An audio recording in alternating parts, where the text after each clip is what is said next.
오늘 묵상할 말씀은 다니엘서 7장 15절에서 28절 말씀으로 마음에 간직하였느니라 말씀 보겠습니다. 지난주 묵상 내용을 잠시 정리해보면 다니엘을 시기 질투하던 자들로 인해서 다니엘이 사자굴에 갇혔지만은 살아계신 하나님은 천사를 보내어 사자들의 입을 막으심으로 다니엘은 사자굴에서 죽임을 당하지 않고 그곳에서 나왔습니다. 그러나 다리우스 왕은 다니엘을 헐뜯은 사람들을 데려오라 명하고 그들과 자식들과 아내들까지 사자굴에 던져 넣습니다. 다니엘이 사자굴에 들어갈 때와는 다르게 그들은 굴 밑바닥에 닿기도 전에 사자들이 움켜서 그 뼈까지 부서뜨림으로 죽임을 당하게 되었습니다. 권력에 눈이 멀어 다니엘을 헐뜯은 탓에 한 집안의 남편이며 아버지들이었는데 그들의 아내들과 자식들까지도 연대 죽임을 당하는 불행을 맞게 된 것입니다. 집안에 대표되는 영적 가장의 악한 죄의 결과가 가정 모두에게도 파급될 수 있음을 알려주는 말씀입니다. 오늘 본문 첫 번째 단락 보겠습니다. 내 짐승의 가난 꿈으로 번민함. 나 다니엘은 마음속이 괴롭고 머리의 한상들이 나를 번민하게 해서 거기에 서 있는 천사들 가운데 하나에게 가까이 가서 이 모든 일을 두고 참 뜻을 물었다. 그가 나에게 설명하면서 그 일을 풀이하여 알려주었다. 이 큰 짐승 4마리는 앞으로 땅에서 일어날 내 왕이다. 그러나 가장 높으신 분의 성도들이 나라를 얻을 것이며 영원히 그것을 누릴 것이다. 지금까지는 다니엘은 왕이 꾼 꿈을 해석했잖아요. 그런데 벨사살이 바벨론 왕이 된 첫 해에 다니엘이 직접 하나님의 구속 역사에 대한 한상을 보았습니다. 다니엘은 한상을 본 뒤 그것을 기록하였어요. 큰 바다에서 힘과 권세를 자랑하는 내 짐승에 대한 기록입니다. 그것은 느부갓네살의 꿈의 신상처럼 바벨론과 메대와 바사 그리고 헬라 제국과 로마 제국을 가리키는 한상이었습니다. 느부갓네살이 꾼 꿈은 세상 나라인 내 나라가 아무도 손대지 않은 뜨인 돌로 인해서 모두 망할 것이라는 내용이었습니다. 즉 예수 그리스도가 재림하실 때에는 세상 나라들은 모두 완전하게 패망하게 된다는 계시였습니다. 그러나 다니엘의 내 짐승의 한상은 느부갓네살이 본 신상의 모습보다 내 나라의 악한 모습을 더 많이 느낄 수 있었고 그 중에서도 넷째 짐승은 더욱 잔인하고 난폭해 보였습니다. 다니엘은 이 넷째 짐승으로 인해서 마음이 괴롭고 번민하였습니다. 다니엘은 한상 중 하나님 곁에 선 천사들 가운데 한 천사에게 가까이 가서 자신이 본 모든 일의 참뜻이 무엇인지를 물었습니다. 천사는 다니엘이 번민하지 않도록 말을 합니다. 큰 짐승 4마리는 앞으로 땅에서 일어날 내 왕이지만은 결국에는 가장 높으신 하나님의 성도들이 영원한 나라를 얻게 되고 누릴 것이라고 영원히 그것을 강조하면서 다니엘의 마음을 안심케 합니다.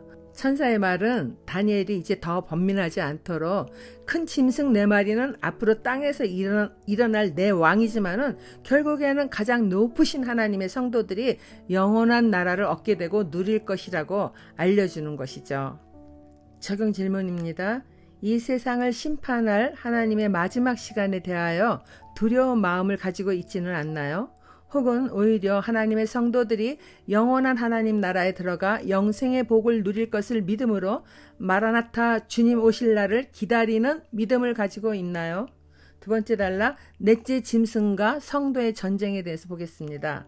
그때 나는 넷째 짐승의 참뜻을 더 알고 싶었다. 이 짐승은 다른 모든 짐승과 달랐으며 매우 사납고 새 이빨과 노새 발톱으로 먹이를 잡아먹고 으스러뜨리고 그 나머지 짐승들을 발로 짓밟아 버렸다. 나는 또 그 짐승의 머리에 있던 10뿔과 새로 돋아난 다른 뿔 하나도 알고 싶었다.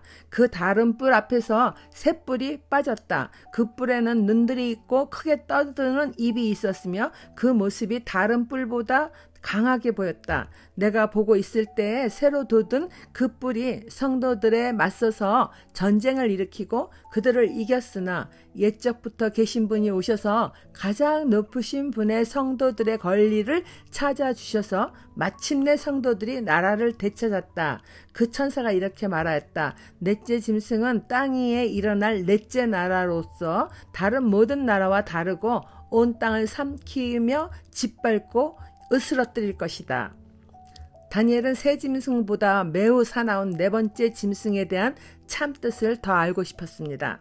그 이유는 다른 모든 짐승보다 더 사납고 새 이빨과 노쇠 발톱으로 먹이를 잔인하게 잡아먹을 뿐 아니라 그 나머지 짐승들을 발로 짓밟는 난폭함이었습니다. 느부갓네살의 꿈에서 본 신상은 머리는 금으로 되어 있지만 몸 아래로 내려갈수록 신상의 재질이 금보다 못한 은이나 철, 새, 진흙이었습니다. 이것은 세상 나라가 시간이 지나갈수록 이전보다는 못한다는 것을 상징합니다. 다니엘이 본 네 마리의 짐승도 역시 네 번째 짐승이 가장 잔인하고 난폭하며 악한 짐승의 모습을 보여줍니다. 이런 것을 보아서 세상 나라는 갈수록 이전보다 못할 뿐 아니라 악이 더 크게 난무하는 세상이 된다는 것을 계시하는 것이죠. 사람들은 현대 문명이 발달하니 이전보다 살기 좋은 세상이라고 하지만은 하나님이 보실 때에는 세상 나라는 이전보다 더 악한 세상이라는 것을 말씀하는 것입니다. 다니엘이 본 네 짐승도 느부갓네살의 신상처럼 바벨론 제국을 상징합니다. 실제로 독일 페르가몬 박물관에 전시된 바벨론 제국의 성문에서는 사자의 형상이 새겨져 있는 것을 볼 수 있습니다. 두 번째 곰과 같은 짐승은 메대와 바사를 상징하여 갈빗대 세 개를 물고 있는 것의 상징인데 그것은 통일된 페르시아가 리디아 제국과 바벨론, 애굽 이 세 나라를 무너뜨리는 것을 나타냅니다. 세 번째 표범 같은 짐승의 새의 날개가 4개가 있고 머리도 4개인 것은 그리스의 알렉산더를 상징하며 그가 죽은 뒤에 그의 신하들 4명이 나라를 넷으로 나누어 가진 것을 의미하는 것이죠. 네 번째 짐승은 머리에 10뿔과 새로 돋아난 다른 뿔이 있었고 그 다른 뿔 앞에서 새 뿔이 빠져버리고 그 뿔에는 눈들이 있고 크게 떠드는 입이 있으며 그 모습이 다른 뿔들보다 강하게 보였다 하는데 이 짐승은 로마 제국을 상징하며 머리에 10뿔은 로마 제국 이후로 이 세상에 계속해서 세워지는 강한 나라들을 말합니다. 그 중에 새로 돋아난 뿔은 적그리스도를 가리킵니다. 그 새로 돋아난 뿔 적그리스도는 성도들을 핍박할 것입니다. 그러나 마침내는 그리스도께서 성도들을 회복시켜 줄 것입니다. 적용 질문입니다. 고난 가운데 하나님이 원한을 풀어주시고 회복하게 하신 일이 있습니까? 마지막으로 넷째 짐승에 대한 심판 보겠습니다. 그 10뿔은 이 나라에서 일어날 10왕이다. 그 뒤에 또 다른 왕이 일어날 것인데 그 왕은 먼저 있던 왕들과 다르고 또 전에 있던 새 왕을 굴복시킬 것이다. 그가 가장 높으신 분께 대항하여 말하며 가장 높으신 분의 성도들을 괴롭히며 정해진 때와 법을 바꾸려고 할 것이다. 성도들은 한 때와 두 때와 반 때까지 그의 권세 아래에 놓일 것이다. 그러나 심판이 내려서 그는 권세를 빼앗기고 멸망하여 없어질 것이다. 나라와 권세와 온 천하 열국의 위력이 가장 높으신 분의 거룩한 백성에게로 돌아갈 것이다. 그의 나라는 영원한 나라다. 권세를 가진 모든 통치자가 그를 섬기며 복종할 것이다. 이것이 그 한상의 끝이다. 나 다니엘은 이 생각 때문에 고민하여 얼굴색이 변하였지만은 이 일을 마음에 간직하였다. 넷째 짐승의 10뿔은 로마 제국을 기점으로 계속해서 세워지는 수많은 나라들로 그때에 나타나는 왕은 적그리스도를 상징합니다.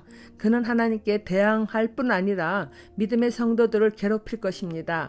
한때는 1년을 상징하는 것으로 보는데 그렇다면 한때와 두 때는 3년이 되고 반때는 1년의 반으로 이것이 모두 3년 6개월 동안 적그리스도의 악한 권세 아래 성도들이 고난을 겪게 될 것을 암시하는 것입니다.